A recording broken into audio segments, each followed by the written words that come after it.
අද අපි බලමු අග්‍රහාර රක්ෂණාවරණයේ දත්ත යාවත්කාලීන කිරීම සහ අග්‍රහාර ගිණුමක් සාදගන්නේ කොහොමද කියලා. මුලින්ම කියන්න ඕනේ මීට කලින් අග්‍රහාර ගිණුමක් ඔයා හදාගෙන තියෙනවා නම් ඒකේ පාස්වර්ඩ් එක තියෙනවා නම් ඔයාට ලේසියෙන්ම මේකේ ලොගින් එකට යන්න පුළුවන්. එහෙම නැත්නම් අපි බලමු අලුතෙන්ම sign up වෙන්නේ කොහොමද කියලා. ගිණුමක් හදාගන්නේ කොහොමද කියලා.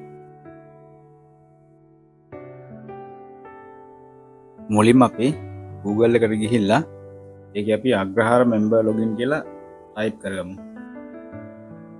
ඊට පස්සේ මේ විදිහට පහළට link එනවා. ඒකේ අග්‍රහාර member login කියන option එකට යන්නත් පුළුවන්. member sign up කියන එකට යන්නත් පුළුවන්. member sign up එකට අපි යමු. දැන් ගිණුමක් මුලින්ම හදාගන්න නම් sign up තමයි යන්න ඕනේ. ඒතකොට මෙන්න මේ වගේ interface එකක් එනවා. මේක එතකොට ඔයාලට පුළුවන් මෙතන ID number එක ඔයාගේ ගහගන්න. ඔයා මීට කලින් ඔයාගේ ඔෆිස් එකට ඔයාගේ අග්‍රහාර දත්ත දීලා තියෙනවා නම් පරණ identity card number එකට නම් පරණ identity card number එක දෙන්න ඕනේ. අලුත් identity card එකට නම් update කරලා තියෙන අලුත් identity card number එක දෙන එක හොඳයි. කොහමරි පරණ register වෙලා තියෙන identity card number එක දෙන එක තමයි වඩාත්ම හොඳ. ඒක තමයි අපිට මේකේ ඉස්සරහට process එකට යන්න ලේසි. ඊට පස්සේ මේ විදිහට identity card number එක ගහගෙන පස්සේ ඔයාගේ නම දෙන්න මෙතනට.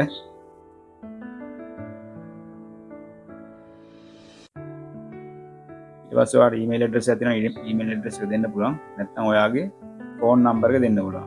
ඊට කලින් ඔයා අග්‍රහාරයකට register වෙලා තියෙන phone number එක දෙන්න ඕනේ අනිවාර්යයෙන්.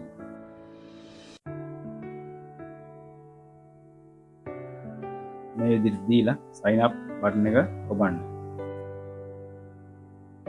ඊට පස්සේ ඔයාට ඔයාගේ phone එකට OTP number එකක් එනවා. ඒ OTP number එක එතන enter OTP කියන තැන add කරන්න.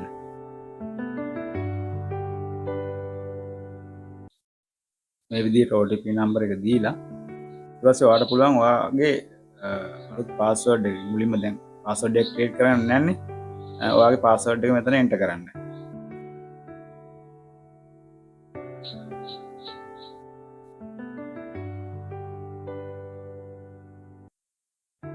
ඒ වගේම නැවතත් ඊට පහලින් password එක confirm කරන්න ආපහු.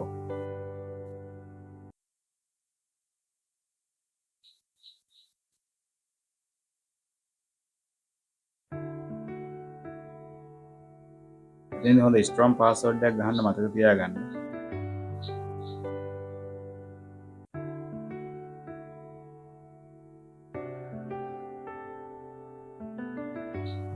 ඊට පස්සේ මේ විදිහට ක්ලික් කරන්න.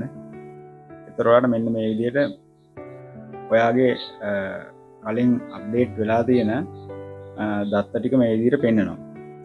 මේ ඉන්ටර්ෆේස් එක ඔයාලට පෙන්නනවා view profile කියලා පෙන්නනවා, edit profile කියලා පෙන්නනවා, dash download කියලා පෙන්නනවා.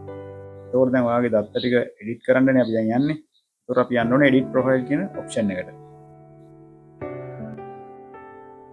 මේ විදිහට edit profile දෙන්න.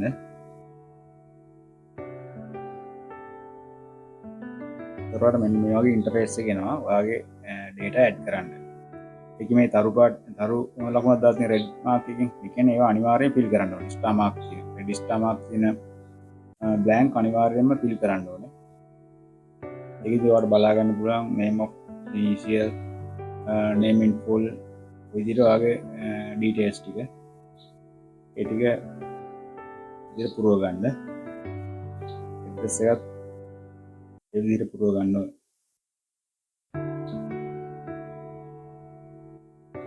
ඒ details එක පිරුවට පස්සේ ඊගාට තියෙන dependents detail ටික.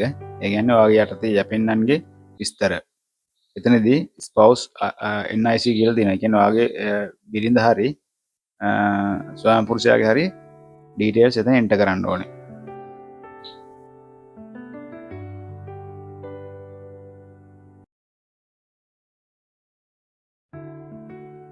ඊළඟට තියෙන්නේ දරුවන්ගේ තොරතුරු ටික add කරන්න. එතන add child කියන option එකට යන්න.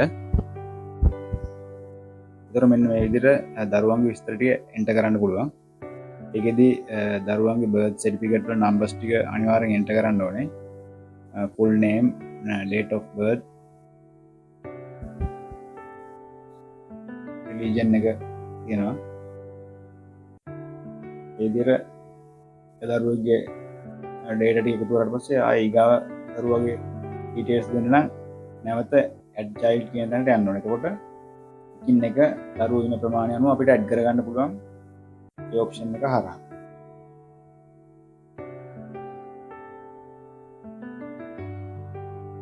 ඔයාලට බැරිලාවත් වැරදිලා data එකක් එන්න උනොත් ඔයාලට පුළුවන් ඔය remove කියන බටන් එකකින් ඒ data ටික remove කරලා දාන්න.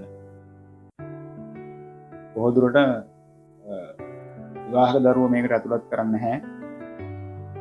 18ට අඩු කට්ටිය තමයි ඇතුළත් කරන්න ඕනේ. නමුත් අවිවාහක දරුවෝ ඉන්නවා නම් ඇතුළත් කරාට ගැටලුවකුත් නැහැ.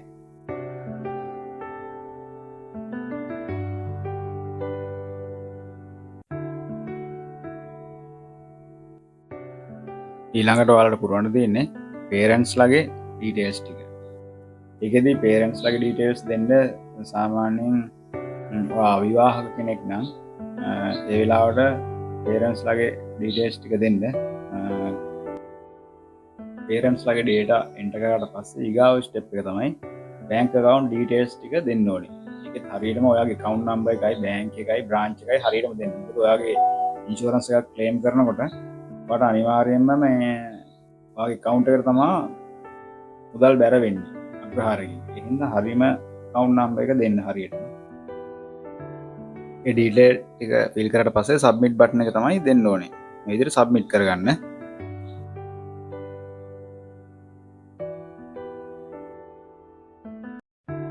ඔකට සබ්මිට් කරන්න කලින් නැවත උඩට ගිහිල්ලා බලන්න ඔයාගේ details ටික ඔක්කොම අර අනිවාර්යෙන් enter වෙන්න ඕනේ ටික enter වෙලා තියෙනවද කියලා. star mark වෙලා තියෙන ටික. ඒ ටික ඔක්කොම හරිනම් සහ නිවැරදි නම් ඒ data ඔක්කොම clear කියලා ඔයාට confirm නම් ඔයාට පුළුවන් submit button එක දෙන්න. එතකොට data enter කරලා පස්සේ insert successfully කියලා message එකක් එනවා.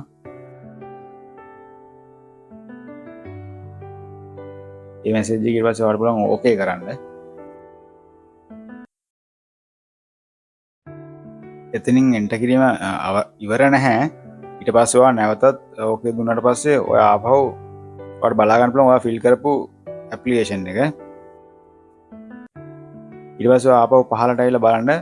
එතකොට ඔයාලට නැවත බලා ගන්න පුළුවන් submit button එකේ ඒ විදිහටම කොළ පාටට පේන්න තියෙනවා.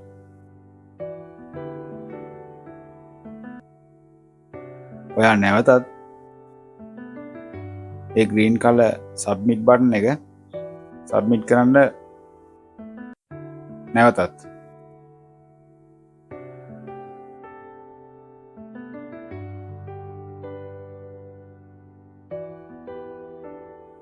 මේ විදිහට submit කරාම ඔන්න දැන් හරියටම update successfully and send to approver කියලා එනවා. එතකොට ඔන්න දැන් ඔයාගේ completely data ටික අප්ඩේට් වෙලා තියෙන සක්සස්ෆුල් විදිහට මේ එන්ටර් කරපු data ටික approve කරන තැනට දැන් ගිහිල්ලා තියෙන්නේ. ඒතර ඔයාගේ මේ වැඩේ finish. එහෙනම් thank you වීඩියෝ එක නරඹුවාට. මොනවා හරි ගැටලු තියෙනවා නම් කමෙන්ට් කරන්න. ඔයා ඉක්මනට මේක මේ මාසේ 30ට කලින් එන්ටර් කරලා ඉවර කරගන්න. මොකද අප්ඩේට් එක තියෙන්නේ මේ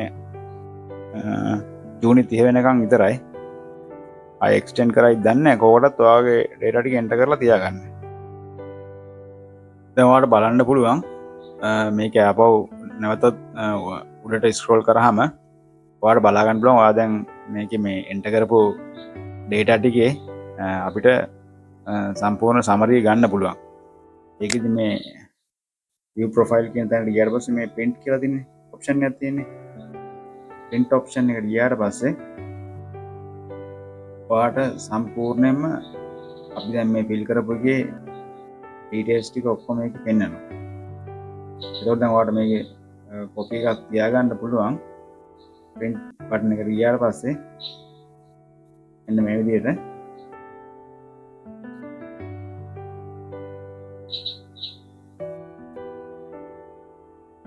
මෙන්න මේ විදිහට එනවා PDF එක.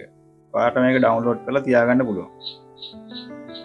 හරි වීඩියෝ එක හොඳයි කියලා හිතනවා ලයික් කරන්න, ෂෙයා කරන්න, කමෙන්ට් කරන්න ගැටලු තියෙනවා නම් ඒ වගේම සබ්ස්ක්‍රයිබ් කරන්නත් අමතක කරන්න එපා. බොහොම ස්තුතියි සියලුම දෙනාට.